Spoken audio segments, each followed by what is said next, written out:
இருக்கிறோம். ஜல்லிக்கட்டு வராத வரைக்கும் வீடு வாசல் தேவையில்லைன்னு மாற்றுத்திறனாளிகளும் சொல்லியிருக்கிறோம். இந்த ஒரே ஒரு வழக்கு போட போறேன் உச்ச நீதிமன்றத்திலையும் உயர் நீதிமன்றத்திலையும். என்ன வழக்கு போட போறோம்னா,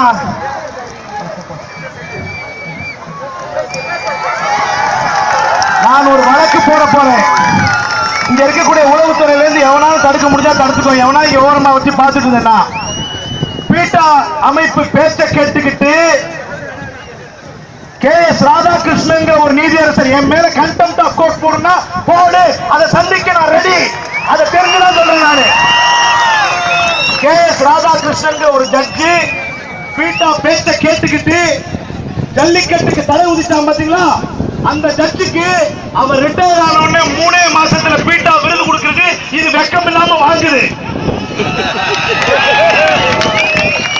உண்மையான நீதிமன்றம்னா, உனக்கு வக்கு இருக்கிற நீதிமன்றம்னா கண்டெம்ட் வரும்னு தெரிஞ்சுதான் சொல்றேன்.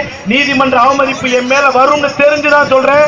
அதுக்காக நான் உள்ள போறதா இருந்தா ரொம்ப சந்தோஷமாக தமிழர் என்ற உணர்வுக்காக உள்ள போறீங்க. சந்தோஷம்.